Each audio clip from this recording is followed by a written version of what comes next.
This is a tutorial about Wingspan on Board Game Arena. Wingspan is a very popular tableau engine building card-based game, resource management, all that kind of stuff, where the setting is putting birds in your wildlife preserve. You can see each player has a preserve here with different habitats: forest, plains, the marsh, I believe. And in all of these spots, you can place different birds. Here are some birds that are available to draw, and you start out with some birds that you can draw yourself. So let's start by looking at the individual bird cards.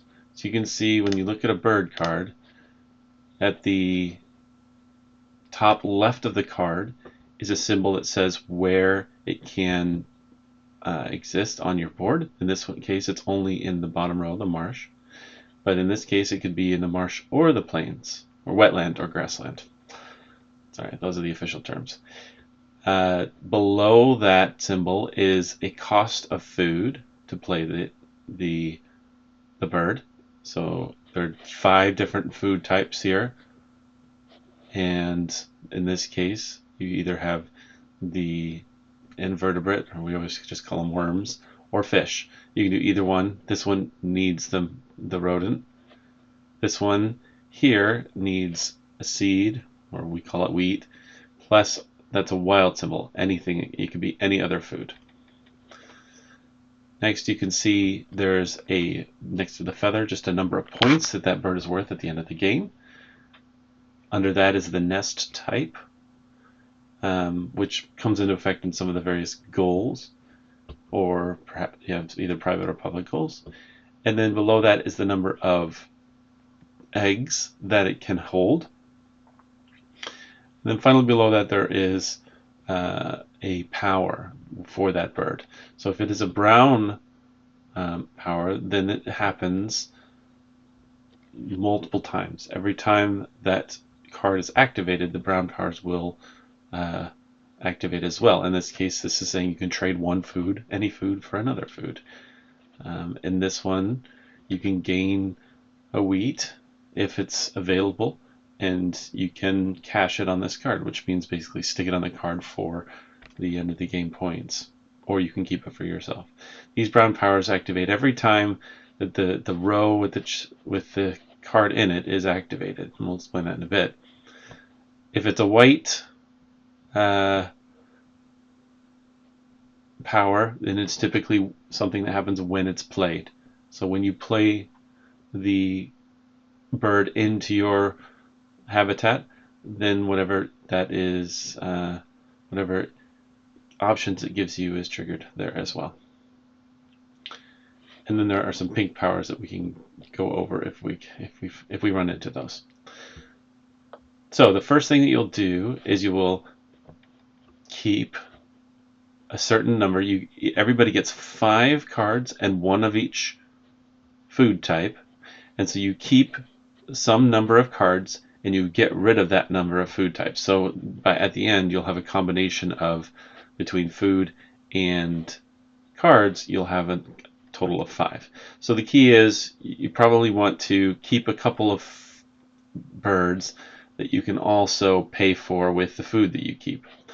I actually messed this up a bit. I thought you would get rid of the birds and then choose the food, so it doesn't make sense as much here, but I got rid of 2 cards and I got rid of 3 food, which are the 3 food that I actually wanted. So that was a bit difficult, but unfortunately I could still play this one here because I had a wheat and something and a cherry, which was anything else. Alright, so when it's your turn, you have 4 options. And these are your 4 options here. You can play a bird, and when you play a bird, you can play it to the leftmost of any column. If you're playing it in a column with an egg in it, you have to pay an egg or 2 eggs for that column. Otherwise, you just have to pay the cost of the bird. So that's your first action. Your second action is to gain food from the bird feeder. Now, this will let you do whatever is the leftmost open card space. So in this case, if I do it my first turn, I only get to pick one die and whatever's available for food. If this were covered up by a bird, then I would get to do this, where I get to pick one. Plus, if I wanted to trade a card in, I could get another. If this were covered up, I would get 2 food, and so on and so forth. That's a pattern you'll see in all of these. So when you gain food, you will gain from this birdhouse. It's a dice tower, basically. These are dice with the different food types on them. And you can only pick from what's available. If there are only one, if there's none, if there's no dice left, then obviously they reroll. If there's only one die, or if all of the die are the same type, so if the fish, the rat, and the worm here were all picked and it was only wheat, you can choose to reroll the die as well. So you're never just stuck with one option. So you pick a die, it sets out, and then you get that food type, and then that's no longer available until this is rerolled. There is one food type that's either worm or wheat.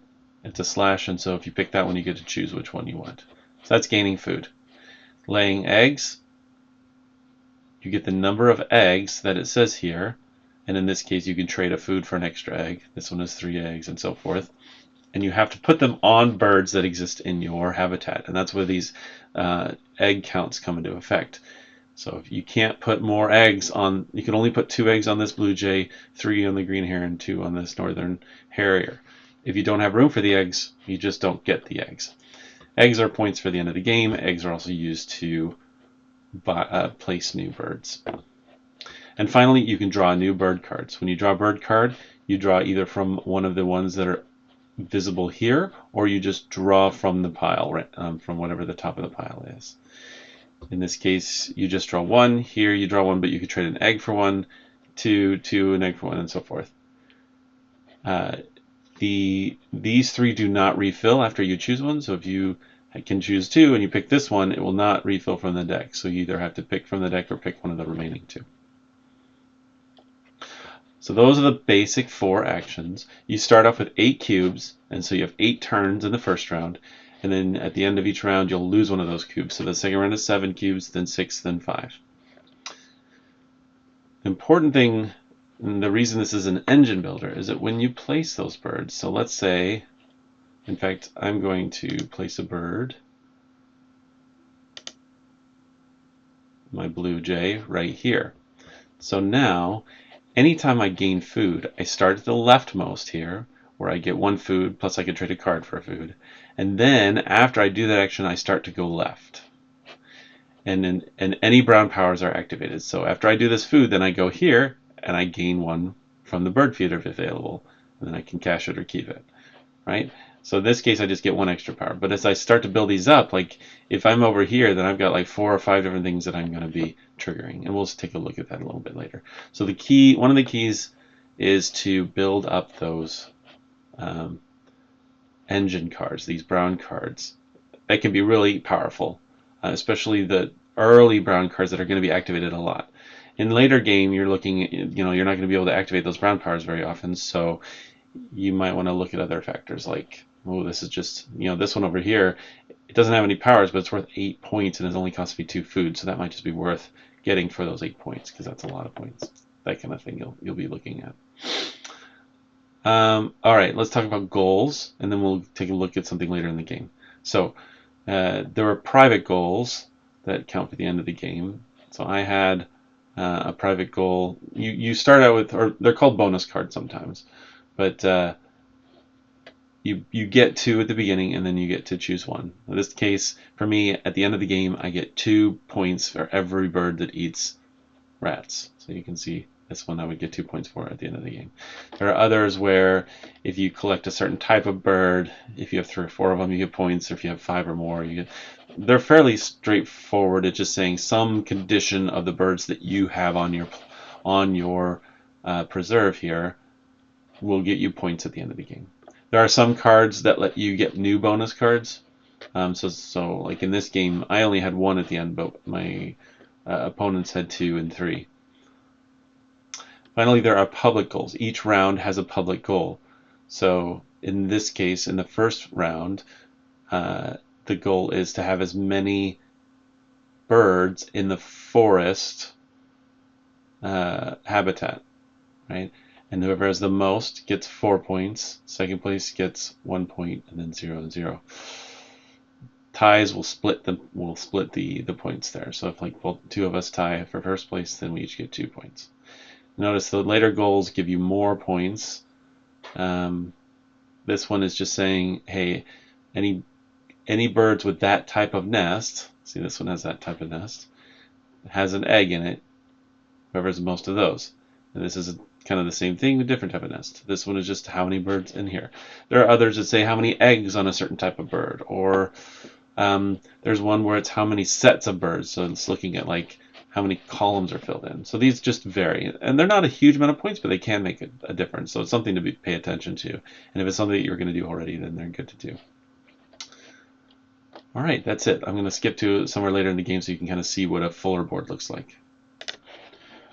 All right, so this is kind of the end of round 3. A couple things to point out. So notice these blocks are on the end of round goals here. These are your turn and number of turns that you get per round. So every time you go through a round, you put one on here and you get less. So you start out with 8, then the next round is 7, 6, and 5 for the last round. We mentioned the pink power. I wanted to see if I had any of. All right, here's an example of a pink power. So there's the brown powers, the white ones, which happen when you play it, and then the brown power or the pink powers happen when it's not your turn. If somebody else does something, it can happen once in between when you go and when you go again. So in this case, if you played this bird, if another player plays a bird on the grassland, then you get to tuck a card behind that bird, which tucked cards are points at the end of the game. So those can trigger on other people's turns. All right, let's talk about points, end of game points. So here's the ways that you get points. You can get points from the points on the birds themselves that are in your habitat. You get points from any eggs that are on your birds, any tucked cards, and we'll kind of show those here. 1 point per card. It's not the value of the card, it's just number of cards tucked. And any cached food on cards is also a point each. You also get points for any of your personal goals and points for over and the public goals here. So as you can see, I really enjoy using the brown powers to build up an engine here, and I built up a pretty cool engine here on the lay eggs path. So anytime I do the lay eggs action, which for instance I'm doing it here, I start here. If you fill this all up, you do the power over at the end. You start here at the end. So I get 4 eggs, plus I could trade a food for a 5th egg. I put them all over, and then I start going down. So here it says I can tuck a card, and if I do that, I add an egg to the bird as well. So I'm just adding 2 points anytime I activate that, right? So I did that, and I come down here. This one, just lay an egg on this bird. That's always nice. And these ones that lay lots of eggs seem to have a lot of room in their nest as well. This one, so this one is a really nice combo because I can get rid of an egg and draw 2 cards, which prevents me from having to do this draw bird card action and kind of saves me that. And so I still have cards that I can either play or tuck for other reasons. So I do that. I get 2 cards.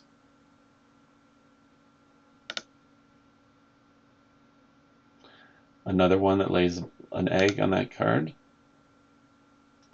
And then this one, I look at the top card, and if it's less than 75 centimeters in wingspan, it's tucked behind this card. In that case, it was. So I get that extra point there. So you can see, just by running that egg thing, I get the points from the eggs for just laying eggs. Then I get 2 points here, another extra point here, an extra point here, a possible extra point here. So it's a huge combo. And that's kind of how I ended up winning this game, was I just kept running these eggs. A lot of times, most of the time, it was worth more doing the egg run than it would be to play a new bird that had points on it. My only concern at that point was making sure I had enough room for all of the eggs that I was producing. So that's certainly a strategy, and it's a pretty common strategy to do eggs. I've also seen a strategy where you do tucking birds a lot, and you just tuck, tuck, tuck, and have a huge number of tucked birds. I've seen a strategy where you do the bonus cards, where you play birds that give you extra bonus cards, and you just have a lot of different birds that fill those bonus cards and get them that way.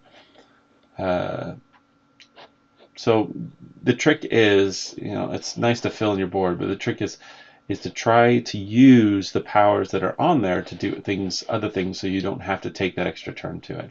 If you can use a bird to get a food, then you don't have to gain the food. If you use a bird to get eggs, then you don't have to lay the eggs that next time. If you use a bird to get cards, like I did here, then you don't have to run that draw birds card. So that's kind of one of the main strategies you're looking for. By the way, there are some bird cards that are considered overpowered, like this one. Just get rid of an egg and you get any 2 food.